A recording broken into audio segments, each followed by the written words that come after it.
Sarah didn't mean to read it. She was only trying to clear space in her grandmother's attic, moving boxes she hadn't touched since childhood, when the journal slipped out from behind the wall and landed at her feet. Old leather, cracked spine, pages swollen with age. She opened it without thinking. The first line stopped her breath. Her full name was written there. Not scribbled, not guessed, written carefully, as if the person already knew her. The date at the top of the page was 3 months before she was born. Sarah closed the journal. Then she opened it again. Slower this time, because whoever wrote it wasn't remembering her. They were waiting for her. Sarah turned the page. March 21st, 1997. The nursery is perfect. I stood in the doorway this morning for almost an hour just looking at it. The yellow is brighter than I expected. Hopeful. The mobile hangs above the crib, little wooden animals that turn slowly when you wind them up. I wound it 3 times today just to hear the music, just to imagine. She kept reading, entry after entry, each one dated, each one talking about her like she was already real, like she was already loved. The handwriting never wavered, never became less certain. But there was something in the words themselves, something Sarah couldn't quite name, a kind of careful hope, like the person writing was afraid to be too happy, afraid to assume. When she finally looked up, the light from the window had shifted. An hour had passed, maybe more. Her legs had gone numb from sitting in the same position. Sarah closed the journal carefully and stood up, her knees cracking slightly. She made her way down the narrow attic stairs, the journal held against her chest, and found her mother in the kitchen putting away groceries. The afternoon sun came through the window above the sink, making everything look ordinary and safe and normal. Sarah set the journal on the counter between them. "Whose is this?" Her mother turned from the refrigerator, a carton of milk still in her hand. She glanced at the journal. Something shifted in her face. It wasn't surprise. It was recognition. Not quite alarm, something quieter than that. Something more like recognition followed immediately by careful blankness. "Where did you find that?" "In the attic, behind the Christmas ornaments." Her mother set the milk down on the counter with deliberate care. She dried her hands on a dish towel even though they weren't wet. Her movements were precise, controlled. That was your grandmother's. It's about me, before I was born." "She was very excited about you," her mother said. Her voice was even, almost too even. "She wrote a lot back then. She was like that." Sarah had been reading her grandmother's handwriting since she was old enough to understand cursive, birthday cards, recipe cards, notes left on the refrigerator. She knew the wide loops of the capital letters, the way the G's swooped dramatically below the line, the little flourish at the end of her signature. This wasn't it. "This isn't Grandma's handwriting." Her mother picked up the journal and closed it, her fingers gentle on the worn cover. "I'll put this somewhere safe. You don't need to worry about it." "Mom, whose handwriting is it?" "It's not important, Sarah, really." Her mother was already moving toward the doorway, the journal held against her chest in almost the same way Sarah had carried it down the stairs. "There's a lot to sort through. Let's focus on that." "Mom." But her mother had already left the kitchen.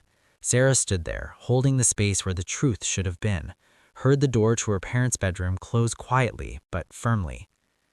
That night, Sarah lay in bed in her childhood room, staring at the ceiling.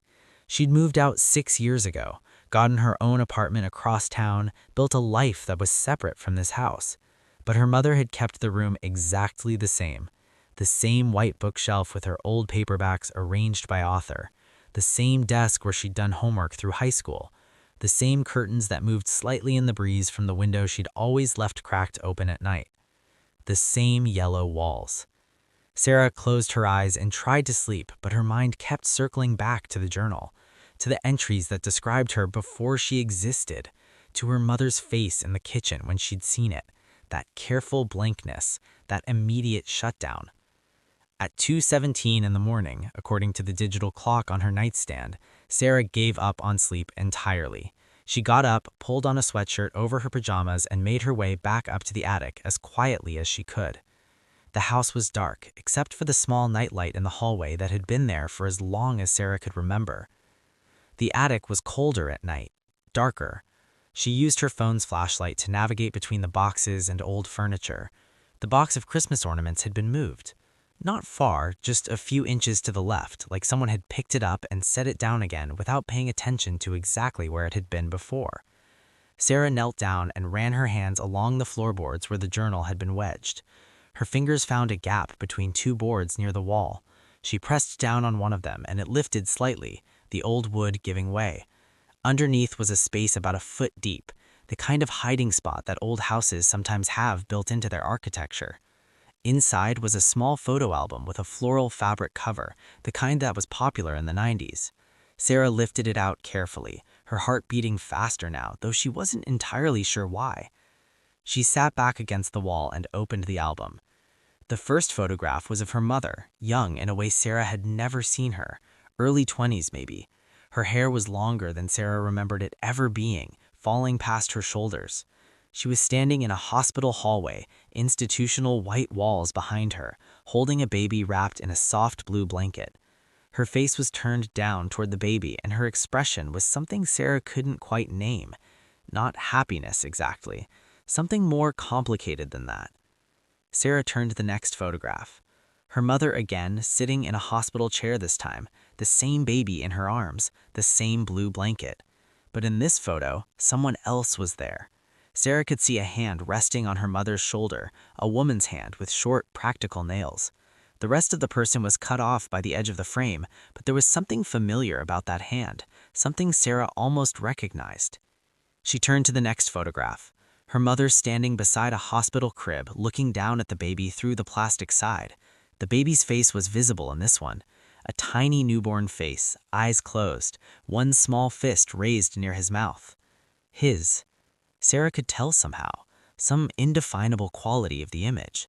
She'd seen her own baby pictures dozens of times. They were in albums in the living room downstairs. Her mother's tired but happy smile, her father's awkward pose holding her like she might break, the yellow blanket she'd been wrapped in, the pink hat they'd put in her head in the hospital.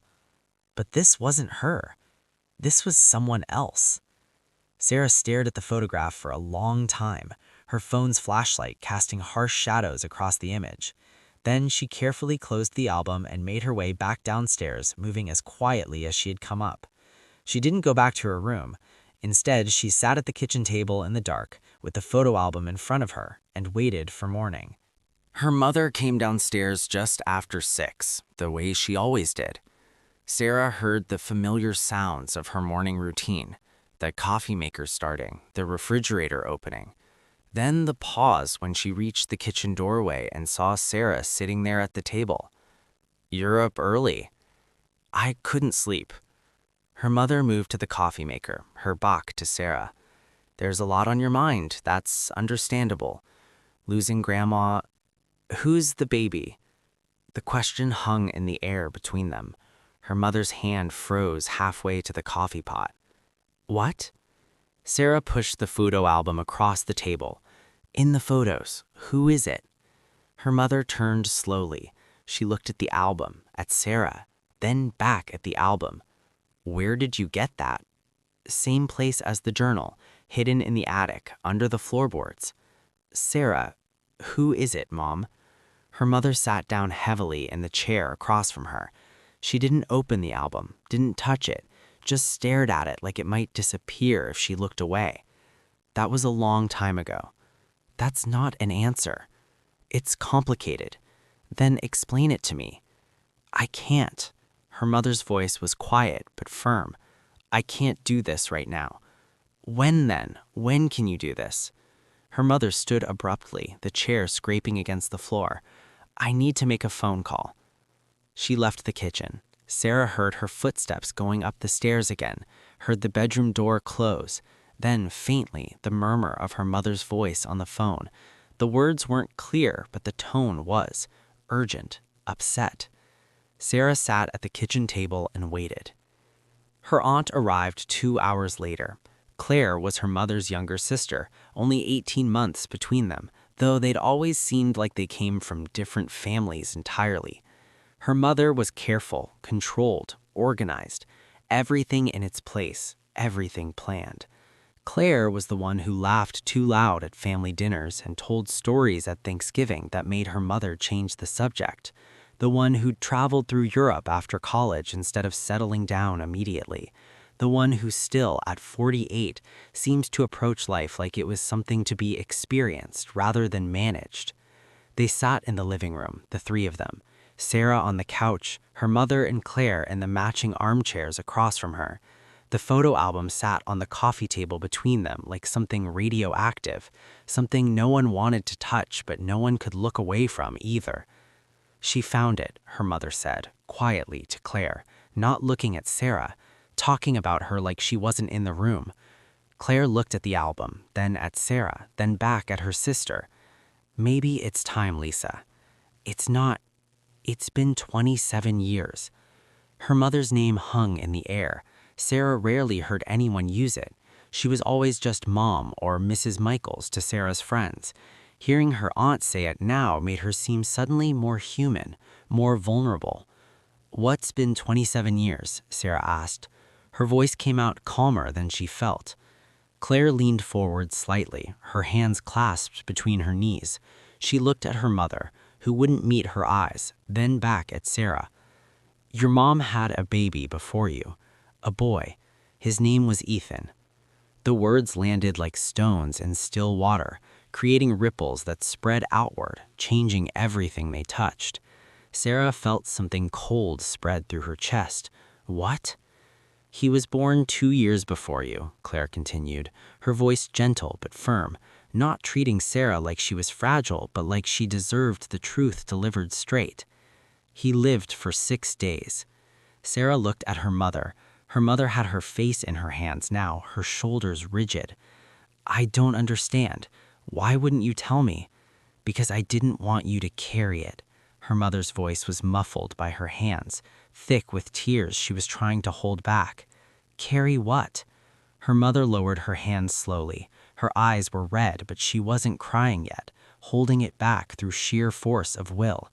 "The weight of him, the weight of knowing you came after." "After what?" "After loss." Claire's voice was quiet. "After grief, after a kind of pain that changes you." Sarah sat very still, trying to organize the pieces of her life into a new configuration. Everything was the same. The living room looked the same. The morning light coming through the windows looked the same, but everything underneath had shifted, like discovering the house she'd grown up in had been built on different foundations than she'd always believed. "I need to know what happened," Sarah said finally. Her mother looked at Claire. Some unspoken communication passed between them. Then her mother nodded slightly, a small, defeated gesture, and Claire began to speak. The story came out slowly after that, not all at once, not neatly organized with clear beginnings and endings. It came in fragments, in pieces that didn't always fit together smoothly. Claire told some of it. Her mother filled in other parts, her voice quiet and careful, like she was handling something that might break. Her mother had been 23 when she got pregnant with Ethan, married only 8 months. She and her father had been terrified but thrilled. They'd started preparing immediately, bought all the books, took all the classes, painted the nursery and their small apartment yellow because it felt hopeful, because it felt like welcoming something bright into the world. The pregnancy was normal, textbook, the doctor said, no complications, no warnings. Her mother had been careful about everything, ate the right things, took her vitamins, did everything by the book. Ethan was born 6 weeks early on a Tuesday morning in April. Respiratory issues, the doctors said. His lungs hadn't finished developing. They put him in the NICU immediately, hooked him up to machines, told her mother and father that premature babies faced challenges, but that medicine had come so far that 6-week early babies had good outcomes most of the time. They thought he'd be okay. He wasn't. Her mother stopped talking at this point, sat with her hands folded tightly in her lap, staring at something Sarah couldn't see. Claire took over again, her voice steady but sad. Ethan died on his 6th day, a Monday morning. His lungs just couldn't do the work. Her mother and father had been at the hospital the whole time, sleeping in chairs, eating from vending machines, touching his tiny hand through the openings in the incubator. On the 6th day, the doctors said there was nothing more they could do. They let her mother hold him, let her father take pictures so they'd have something to remember, and then he was gone. The hospital gave Mom a journal, Claire said quietly, one of those grief counselor things. Write letters to your baby, it helps with processing. Mom thought it was stupid at first, but she couldn't stop. She kept writing in it every day, kept writing to Ethan like he was still coming, like if she wrote enough it would somehow bring him back. Sarah looked at her mother. That's the journal I found. Her mother nodded slowly. I wrote to him for a year, every day, sometimes twice a day. I couldn't let go. And then? Her mother finally looked up at Sarah. Her eyes were exhausted. Then I got pregnant with you. There was silence in the room for a long moment. The only sound was the ticking of the old clock on the mantel that belonged to Sarah's grandfather. The doctors said it was fine, her mother continued, her voice barely a whisper. Healthy pregnancy, everything was going well, but I was terrified every single day, every single moment. I couldn't let myself be happy, couldn't let myself believe it would work out because I knew what it felt like when it didn't. You kept writing in the same journal, Sarah said quietly. I didn't know how to start a new one. It felt like erasing him, like pretending he never existed. Her mother's hands were shaking now, folded so tightly her knuckles had gone white. So I kept the same journal, kept writing, but I couldn't write to Ethan anymore. It felt wrong. So I started writing to you, about you, trying to make you real, trying to convince myself you were really coming and that you'd really stay. Sarah thought about the entries she'd read, the careful hope in every word, the way nothing was taken for granted. You were afraid to love me? No. Her mother's voice was sharp suddenly, firm. She looked directly at Sarah for the first time since Claire had arrived. I was afraid to lose you. There's a difference. I loved you from the moment I knew you existed, but I was terrified that love wouldn't be enough to keep you here, that wanting you wouldn't make you stay. Why didn't you tell me? Sarah asked again. Why keep it secret for 27 years? Her mother stood up abruptly, walked to the window, her back to both of them. When she spoke again, her voice was steadier, like she'd made some kind of decision. Because I didn't want you to feel like a replacement. You weren't. You aren't. But I was so afraid that's how you'd feel if you knew, that you'd think you only mattered because he didn't survive, that you'd spend your whole life wondering if I loved you for you, or if I loved you because I was trying to fill a hole. That's not fair, Sarah said quietly. I know. You should have trusted me with it. I know that too. Claire stood up, walked over to her sister, put a hand on her shoulder, the same gesture Sarah had seen in the photograph. You need to tell her the rest, Lisa. Sarah felt her stomach tighten. There's more? Her mother turned from the window slowly. Her face was wet now, tears she'd finally stopped trying to hold back. Your father didn't want to try again after Ethan. He said it was too painful, that he couldn't go through that again. We almost got divorced. But you got pregnant anyway. I stopped taking my birth control. I didn't tell him. I couldn't accept that Ethan was the end, that loss was the last word. Her mother's voice was shaking now. I know that was wrong. I know I should have talked to him, but I was desperate. And when I got pregnant with you, he was angry at first, furious, said I'd betrayed his trust, and I had. I absolutely had. Sarah didn't know what to say to that, didn't know how to process the idea that her very existence had started with deception.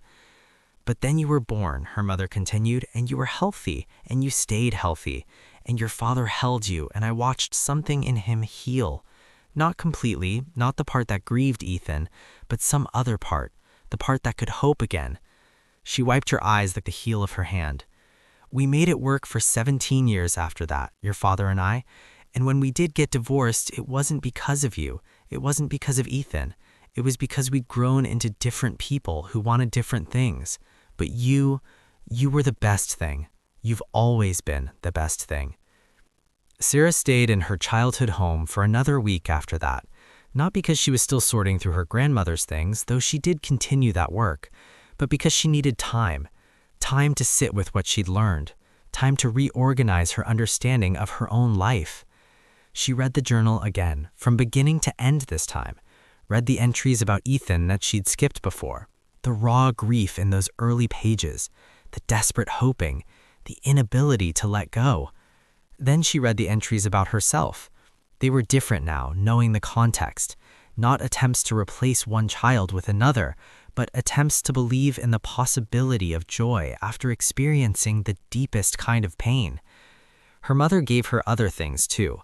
A small wooden box that held Ethan's hospital bracelet, his birth certificate, a single photograph of him just a few hours old that her father had taken. Sarah studied the photograph for a long time, looked for similarities, looked for some trace of the brother she'd never known. But he was just a baby, just a tiny human who existed for 6 days and then didn't exist anymore. She felt sad looking at him, not for herself, but for him, for the life he never got to have. "Where is he buried?" Sarah asked one evening. They were sitting in the kitchen after dinner. Her mother had cooked, and they'd eaten together quietly, neither of them quite sure how to fill the silence, but neither of them wanting to be alone either. Her mother looked surprised by the question. "To St. Mary's, the old cemetery out past the highway. Why?" "I want to see it." "Okay. Will you take me?" "Yes." They drove there the next morning, just the two of them. The cemetery was 20 minutes outside of town, surrounded by oak trees that were there longer than anyone living remember. The air was cool even though it was early October, and there was a quality to the light that made everything look slightly unreal, slightly distant. Her mother led her through rows of headstones, past names Sarah didn't recognize, past dates that stretched back over 100 years. They walked in silence, their steps quiet on the grass that was still damp from the morning dew. Finally, her mother stopped near a section of newer graves, close to the fence that marked the cemetery's eastern boundary. The headstone was small, simple, just a smooth rectangle of gray granite with words carved into it. Ethan James Michaels, born April 3rd, 1995, died April 9th, 1995, beloved son. Sarah knelt down in the grass in front of it. Someone had been here recently. There were fresh flowers in the small vase that was built into the stone. Yellow roses, their petals just starting to brown at the edges. "I come every year on his birthday," her mother said quietly from behind her. "Your father used to come with me before the divorce. Now I come alone." "You never asked if anyone wanted to come with you." "I thought it would be a burden, asking someone to mourn someone they never knew." "I would have come," Sarah said, "if you'd known, if you'd told me." Her mother was quiet for a moment. Then softly, "I know that now." They stood there for a while, neither of them speaking. A bird called from somewhere in the oak trees. The wind moved through the grass, making it whisper. Sarah tried to imagine what it would have been like to have a brother, to have grown up with someone else in the house, but she couldn't quite picture it.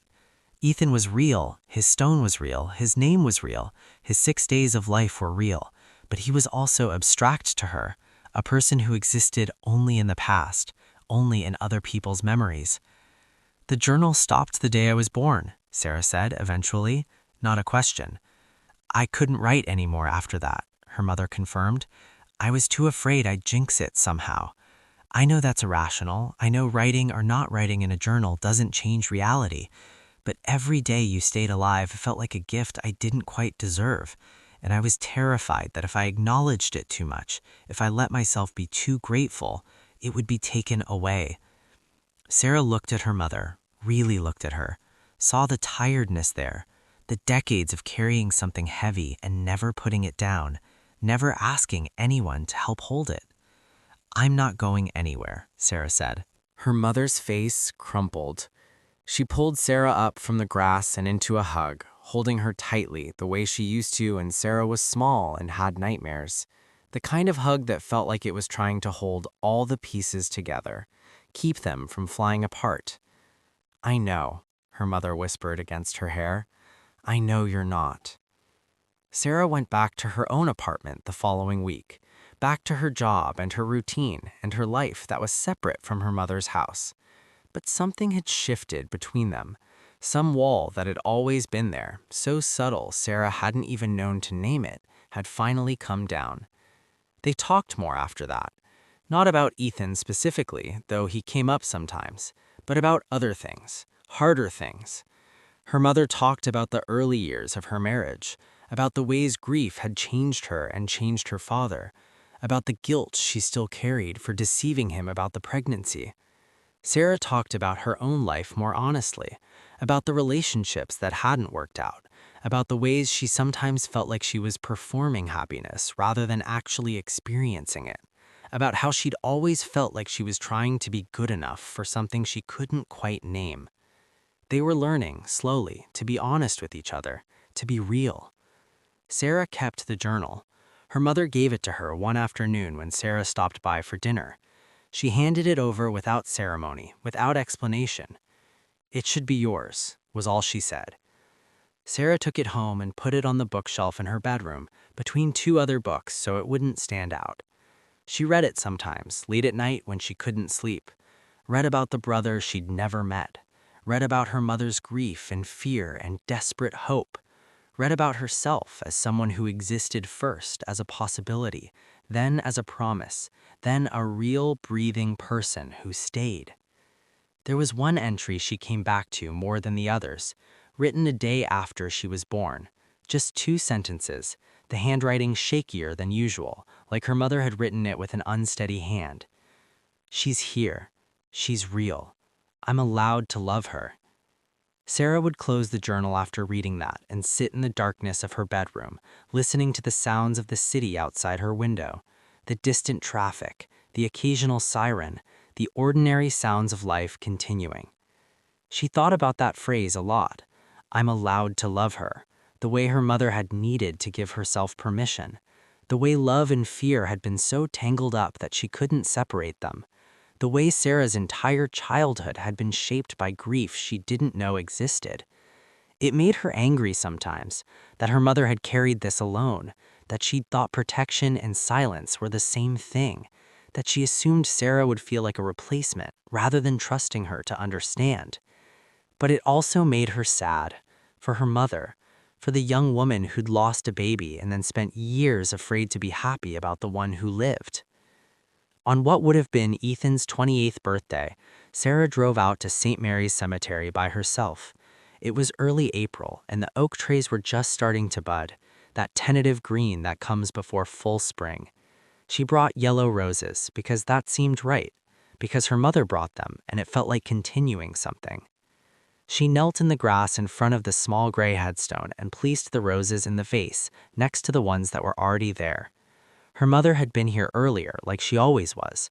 The flowers she'd left were still fresh. Sarah sat down on the ground, not caring that the grass was damp, and looked at her brother's name carved in stone. "Hi," she said quietly, feeling a little foolish but needing to say something.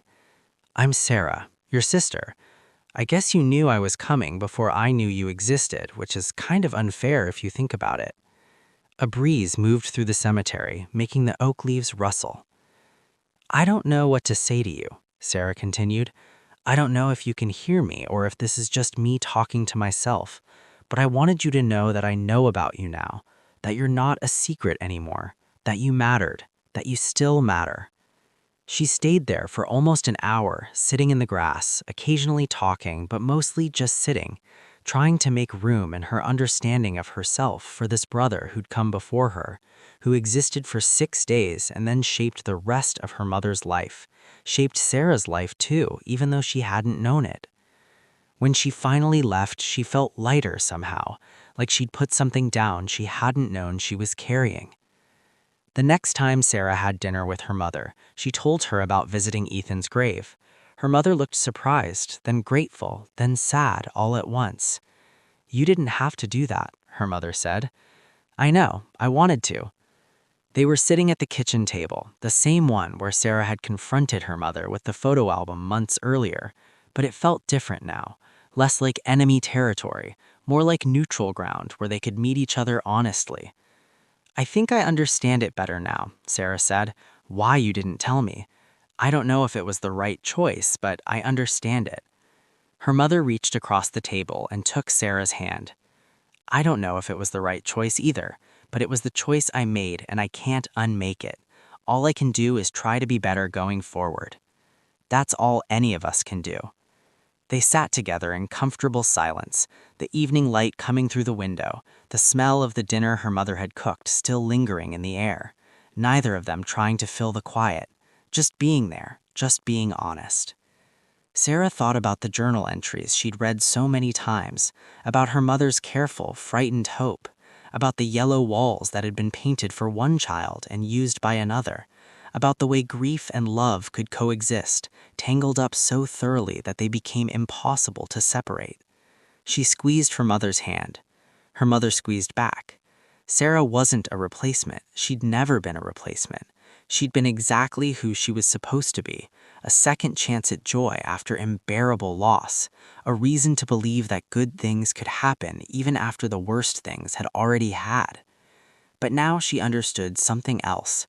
She understood that she'd been raised by a mother who'd learned through the hardest possible lesson that love wasn't enough to keep people safe, that sometimes you could do everything right and still lose. And that knowledge had shaped every interaction, every decision, every moment of Sarah's childhood in ways she'd never recognized. Her mother had loved her desperately, but she'd loved her afraid. And Sarah had felt that fear her whole life without knowing what it was, had felt like she was always trying to prove something, always trying to be worth the worry, always trying to justify her own existence. She was still working through that, still learning to separate who she actually was from who she tried to be for a mother terrified of loss, still learning that she didn't need to be perfect to be worth loving. But she was learning. They both were. A month later, Sarah was cleaning out her own apartment, finally tackling the closet she'd been avoiding for years, when she found an old box of her childhood things: report cards, drawings she'd made in elementary school, a few toys she'd somehow never thrown away. At the bottom of the box was a small photo album she'd forgotten about, pictures from when she was a baby. She flipped through them slowly, looking at her infant self with new eyes. And then she saw it. In one of the hospital photos taken the day she was born, there was something in the background she'd never noticed before. A piece of paper taped to the wall above the hospital bassinet where she'd slept. She had to zoom in on her phone to read it, but once she did, the words were clear. "Welcome, Sarah Elizabeth. You are so loved. You are so wanted. You are here, and that's everything." Her mother's handwriting, written the day Sarah was born. A promise, a prayer, a declaration. Sarah sat down on the floor of her apartment, the photo album open in her lap, and cried. Not from sadness exactly, from something more complicated, from the weight of finally understanding, from the relief of knowing that even though her mother had been afraid, even though her mother had been shaped by grief, she had also chosen hope, every single day, with intention, with effort, with love that was messy and imperfect but absolutely real. Sarah took a photo of the picture with her phone and sent it to her mother with a simple message. "Found this. Thank you for choosing hope." Her mother's response came a few minutes later. "Thank you for being the reason I could." Sarah went back to her grandmother's house one more time before it sold. The new owners were taking possession in a week, and her mother had asked if she wanted to walk through one last time, say goodbye to the place. They walked through the rooms together in silence. The house was empty now, all the furniture gone, all the boxes cleared out. Their footsteps echoed on the hardwood floors. Without the familiar objects, the rooms looked smaller than Sarah remembered. Just spaces. Just walls and windows and doors. They ended in the attic, where this had all started. Sarah stood in the exact spot where she'd found the journal months earlier. The box of Christmas ornaments was long gone, the photo album, all of it packed away or donated or thrown out. "Do you regret it?" Sarah asked quietly, "keeping the secret for so long?" Her mother thought about it for a moment. "I regret that you didn't know your brother existed. I regret that you spent your whole childhood feeling something was off without understanding what. But I don't regret trying to protect you, even if the way I did it was wrong. The impulse came from love." "I know. Do you forgive me?" Sarah looked at her mother. at the woman who'd been shaped by loss and fear and desperate hope, at the woman who'd done her best with tools that weren't quite right for the job, at the woman who'd loved her so fiercely she'd been terrified to show it. "Yeah," Sarah said, "I do." They left the attic together, closing the door behind them, walked down the stairs one last time, stepped out into the bright afternoon sunshine and locked the door with the key they'd leave for the new owners. As they walked to their cars, Sarah looked back at the house one more time. It looked ordinary, just another house on an ordinary street. But inside its walls, she discovered the truth about where she came from, about the grief that had preceded her, about the brother she'd never known, about the mother who'd learned to hope again. Sarah drove home through the familiar streets of the town where she'd grown up, past the places she knew by heart, and felt something settle in her chest. Not resolution exactly, not closure, but understanding, acceptance. She wasn't a replacement for the brother who'd come before her. She was the reason her mother had learned to breathe again. And that was enough.